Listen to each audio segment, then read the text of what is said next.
Hello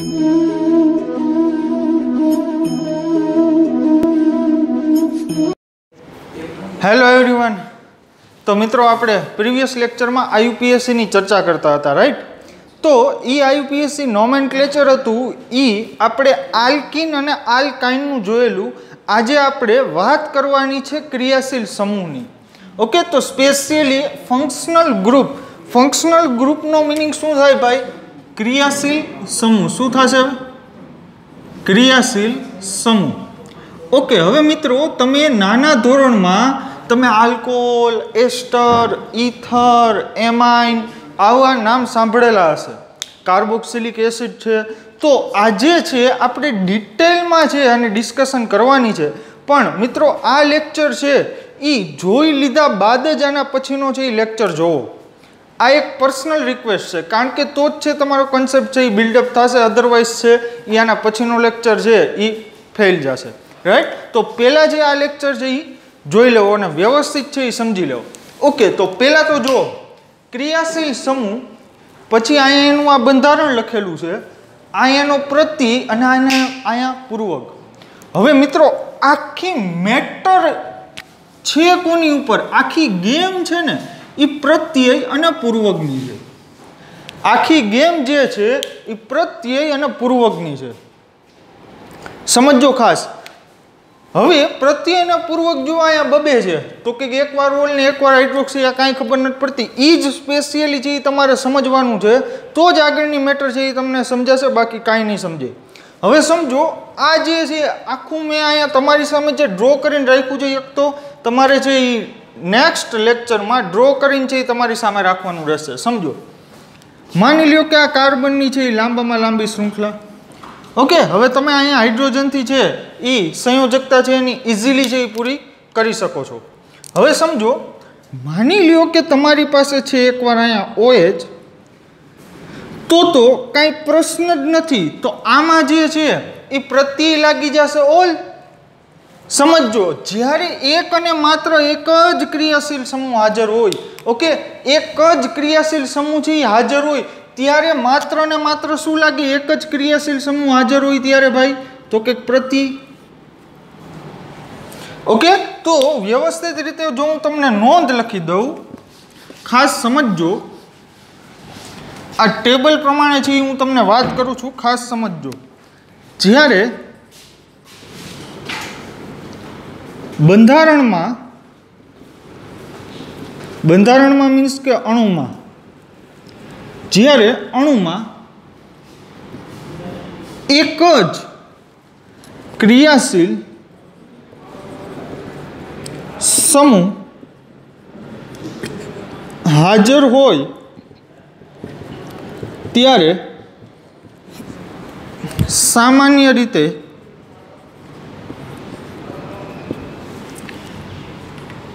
પ્રત્યય લગાડવામાં આવે છે. ઓકે, જ્યારે અણુમાં એક અને માત્ર એક જ ક્રિયાશીલ સમૂહ હાજર હોય, મેં તમને હમણાં એક્ઝામ્પલ આપ્યું આ કાર્બનની લાંબામાં લાંબી શૃંખલા. માની લ્યો કે અહીંયા છે ખાલી OH. ઓકે, તો અહીંયા તમે જોઈ શકો છો કે એક જ ક્રિયાશીલ સમૂહ હાજર છે કે જે છે OH. ત્યારે આપણે શેનો યુઝ કરશી? પ્રત્યયનો. ઓકે, તો અહીંયા છે ખાસ ધ્યાન આપજો, આપણે જે યુઝ કરશી પ્રત્યયનો. પરંતુ હવે માની લ્યો કે બંધારણમાં એક કરતાં વધારે ક્રિયાશીલ સમૂહ હાજર છે. બંધારણમાં એક કરતાં વધારે ક્રિયાશીલ સમૂહ હાજર છે. માની લ્યો કે આવું છે, આ કાર્બનની લાંબામાં લાંબી શૃંખલા. માની લ્યો કે અહીંયા OH છે, અહીંયા છે COOH. તો હવે એક અહીંયા OH અને એક અહીંયા COOH. તો જો જે COOH આમાંથી ફાઇન્ડ આઉટ કરો તો કે કાંઈ રહ્યું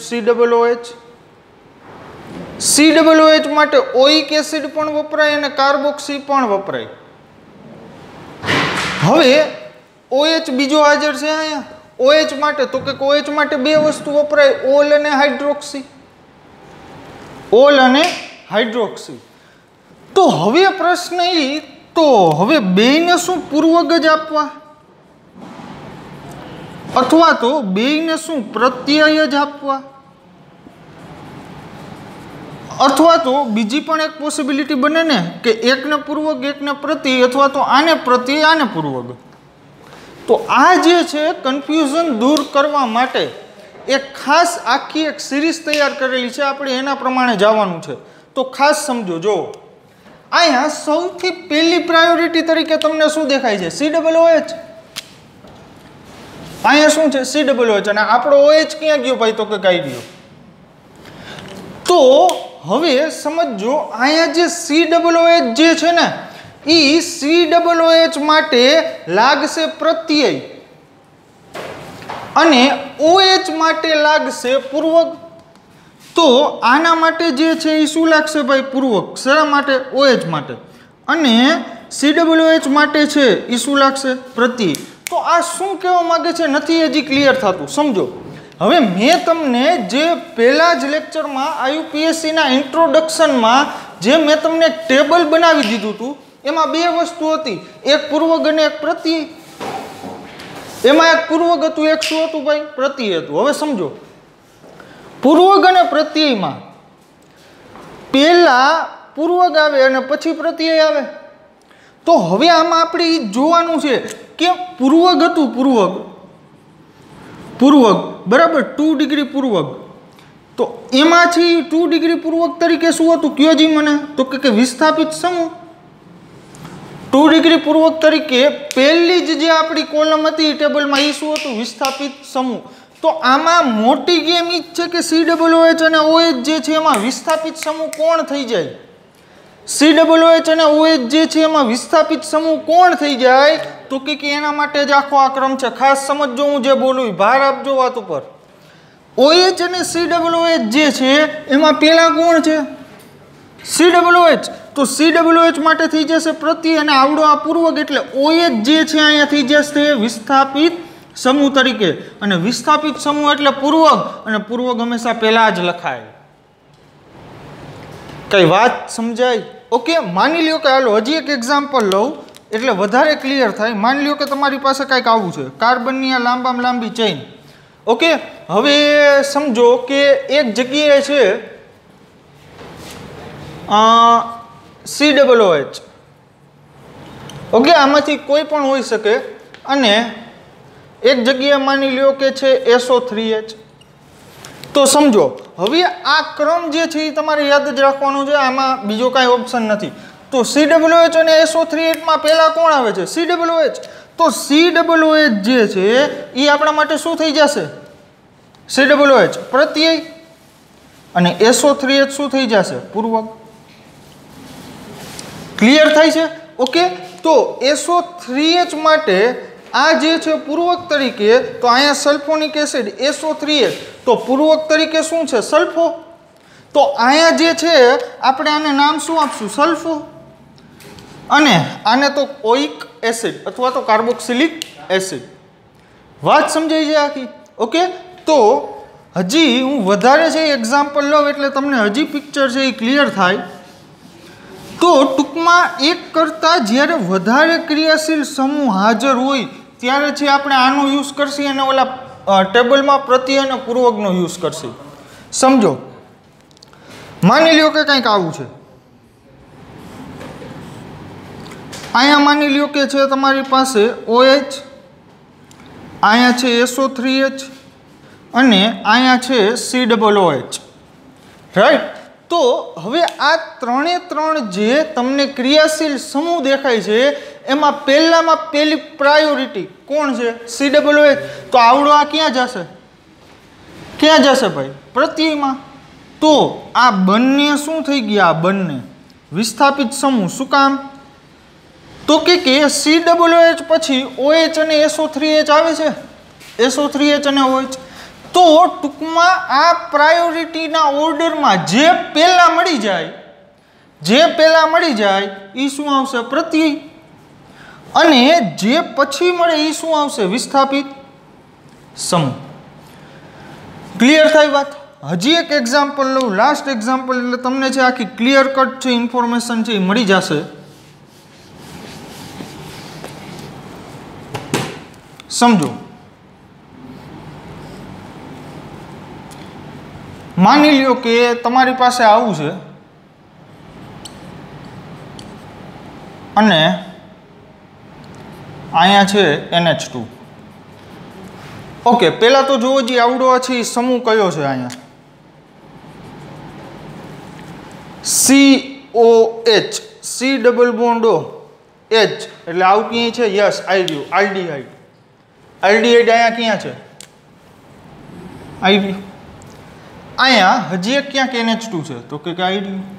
તો હવે આ NH2 અને C double bond O H જે છે, મીન્સ કે આ આલ્ડીહાઇડ છે, આ એમાઇન છે, તો હવે આ બંનેમાંથી વિસ્થાપિત સમૂહ કોણ બનશે એ આપણે જોવાનું છે.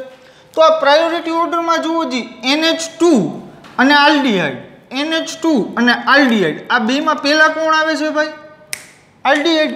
તો આલ્ડીહાઇડ જે છે એ પ્રત્યય લાગશે આનો, અને આ NH2 જે છે એ શેના તરીકે આવી જશે ભાઈ? વિસ્થાપિત સમૂહ તરીકે. ક્લિયર થાય છે વાત? ઓકે. તો જ્યારે તમારી પાસે એક કરતાં વધારે ક્રિયાશીલ સમૂહ હાજર હોય ત્યારે એક વસ્તુ ખાસ મગજમાં રાખો કે આ પ્રાયોરિટી ઓર્ડર પ્રમાણે તમારે વાંથી નક્કી કરવાનું થશે કે પ્રત્યય અને પૂર્વક છે એ કોણ લાગે.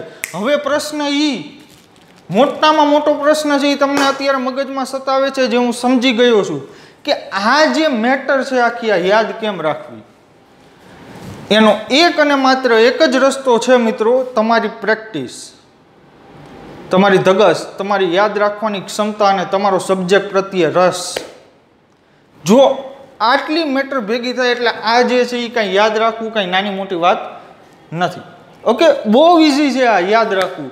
તમને એટલા બધા IUPACની પ્રેક્ટિસ કરાવીશ કે જેથી કરીને આ બધા છે એ એમને તમને યાદ રહી જશે. રાઈટ? તો આ જે છે એ ખાસ જોજો. હવે માની લો કે આવડું આ શું છે અહીંયા, હવે આ મેટર તો તમને સમજાઈ ગઈ હશે. હવે આપણે જે ચર્ચા કરવાની છે એ આની ચર્ચા કરવાની છે. આમાં છે અમુક વાત તમને કરી દઉં. હવે R એટલે અહીંયા શું છે ભાઈ? તો કે પહેલાના લેક્ચરમાં કીધું છે કે આલ્કાઇલ ગ્રુપ.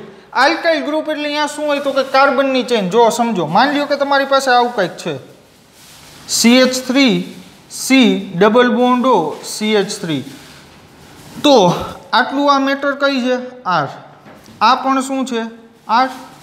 તો આમાં છે આલ્કાઇલ ગ્રુપ તરીકે કોઈ પણ હોઈ શકે. બરાબર? એટલે અહીંયા CH3 છે તો આ બાજુ CH2 CH3 હોઈ શકે. અહીંયા માની લ્યો કે CH2 CH3 છે તો અહીંયા CH2 CH2 CH3 હોઈ શકે. એટલે ટૂંકમાં અહીંયા કોઈ પણ આલ્કાઇલ ગ્રુપ હોઈ શકે, મીન્સ કે કાર્બનની કોઈ પણ ચેન હોઈ શકે. ક્લિયર? ઓકે. તો આલ્કાઇલ ગ્રુપ એટલે તમે સમજી શકો છો. પછી અહીંયા છે નાઇટ્રાઇલ છે, પછી આ ઇથર. Yes, ether. ઇથરમાં શું હોય આવો સમજીએ.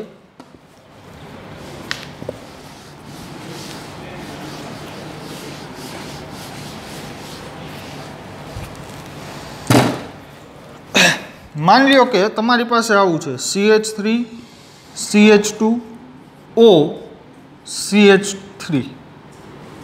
તો અહીંયા શું છે? Alkyl group. અહીંયા વચ્ચે એક ઓક્સિજન અને ઓક્સિજનની બે બાજુ અહીંયા જુદા જુદા શું છે? Alkyl group. સરખા પણ હોઈ શકે, જુદા જુદા પણ હોઈ શકે.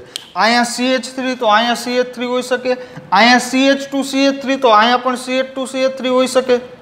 ઓકે. તો અહીંયા કોઈ પણ કાર્બનની છે એ ચેન અહીંયા હોઈ શકે, અહીંયા પણ કોઈ પણ કાર્બનની ચેન હોઈ શકે.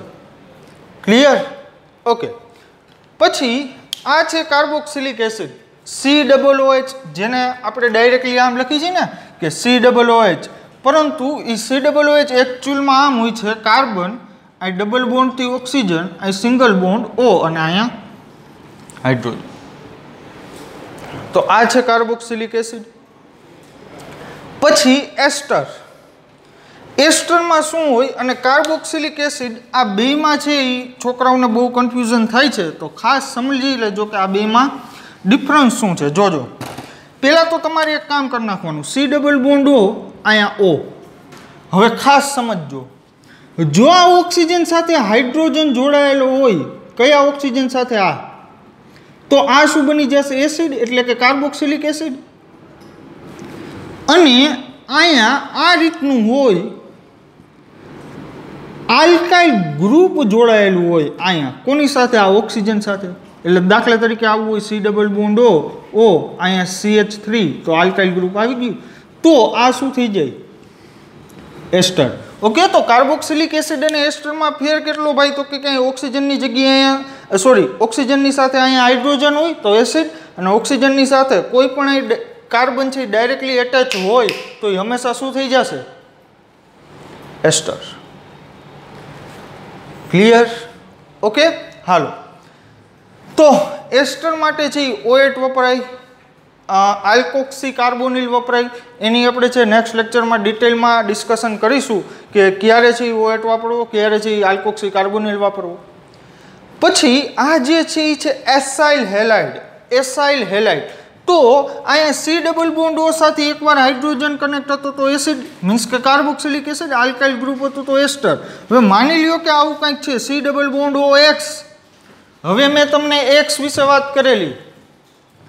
X મીન્સ કે હેલોજન. હેલોજન તરીકે તમે આવર્ત કોષ્ટકમાં જોજો, ફ્લોરિન, ક્લોરિન, બ્રોમિન, આયોડિન, એસ્ટાટિન. મેં તમને પ્રીવિયસ લેક્ચરમાં પણ વાત કરેલી છે. ઓકે, તો એ જે છે અહીંયા હેલોજન છે એને શું કહેવાય? Acyl halide. શું કહેવાય ભાઈ? Acyl halide. એટલે દાખલા તરીકે અહીંયા આમ હોય Cl, Xની જગ્યાએ Cl પણ હોઈ શકે, અહીંયા ફ્લોરિન પણ હોઈ શકે, અહીંયા બ્રોમિન પણ હોઈ શકે. ઓકે, આયોડિન પણ હોઈ શકે. તો C ડબલ બોન્ડ Oની સાથે અહીંયા જે કાંઈ પણ હોય તો ત્યારે એને શું કહેશી? ઓઇલ હેલાઇડ છે એનો પ્રત્યય છે ને હેલો કાર્બોનિલ છે એનો પૂર્વક છે. હવે અમને આ ખબર કેમ પડે સર? તો એના માટે તમારે છે નેક્સ્ટ લેક્ચરમાં જે તમારે રાહ જોવી પડશે ત્યાં સુધી. પણ હું તમને એટલું કહું છું કે અત્યારે જે કાંઈ પણ તમારી પાસે પેન નોટબુક છે એમાં 2-3 વખત છે ને લખી નાખો. આના સિવાય એનો બીજો કોઈ વિકલ્પ નથી. તો જ યાદ રહેશે, અધરવાઇઝ નહીં યાદ રહે. અને બીજો આનો વિકલ્પ છે એક, તમારે સતત ને સતત પ્રેક્ટિસ કરવી પડશે. પણ પ્રેક્ટિસ કરતાં બેટર છે કે પહેલાં એકવાર છે ને આ લખી નાખો તો પ્રેક્ટિસ આરામથી આવડશે. IUPAC નામની તમને આ 2 લાઈન છે ને યાદ રહેવી મહત્વની. ઓકે, આ તો તમને એમનેમ છે એ ખ્યાલ આવી જશે. આ 2 લાઈન તમને યાદ રહેવી મહત્વની. આ છે એમાઇન RNH2. હવે R એટલે અહીંયા શું હોય? CH3NH2 હોઈ શકે, CH3CH2NH2 હોઈ શકે, CH3CH2CH2NH2 હોઈ શકે. તો ટૂંકામાં જ્યાં પાછળ NH2 લાગે તેને શું કહેવાય? એમાઇન. એ છે પ્રત્યય અને પૂર્વક તરીકે છે એમિનો. અને લાસ્ટ વાળું છે એ છે amide. Amide RC double bond O NH2.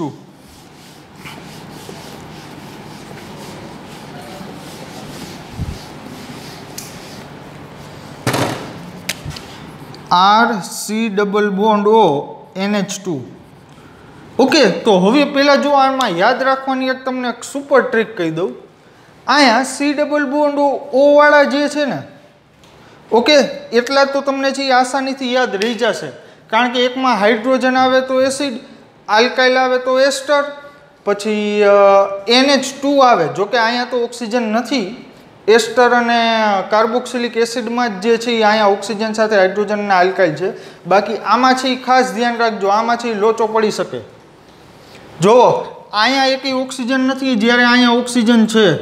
એટલે C ડબલ બોન્ડ O સાથે ડાયરેક્ટ અહીંયા હેલોજન જોડાયેલો છે અને C ડબલ બોન્ડ O સાથે અહીંયા NH2 છે એ જોડાયેલો છે.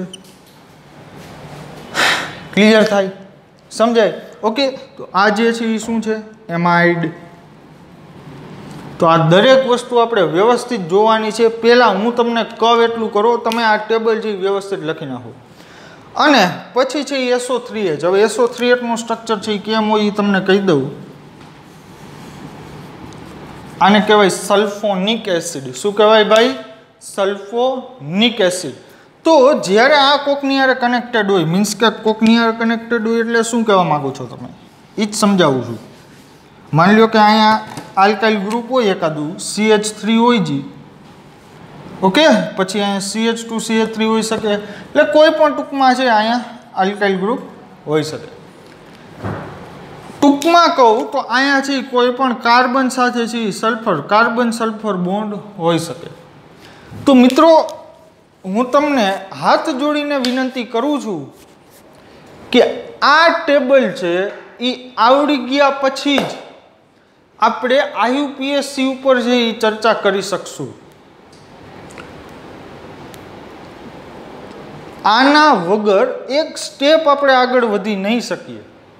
ઓકે, પછી અહીંયા જુઓ, અહીંયા શું છે? ટ્રિપલ બોન્ડ છે, અહીંયા ડબલ બોન્ડ છે કાર્બન, એટલે આલ્કીન છે, આલ્કાઇન છે. આ બધાની ડિટેલમાં ડિસ્કશન છે એ નેક્સ્ટ લેક્ચરમાં થશે. લગભગ એ લેક્ચર છે એ 1 કલાક જેવો હાલશે એ લેક્ચર. તો મિત્રો આ વિડીયો જોયા પછી તમારે એ પછીનો લેક્ચર છે એ ખાસ જોવો. ઓકે, તો ટૂંકમાં આજે એક આ ક્રમ અને એક આ ટેબલ વ્યવસ્થિત તમારી બુક અને પેનમાં છે નોટ ડાઉન કરી લ્યો. નેક્સ્ટ લેક્ચરમાં મળીએ આપણે ફંક્શનલ ગ્રુપના નામકરણ સાથે. Thank you.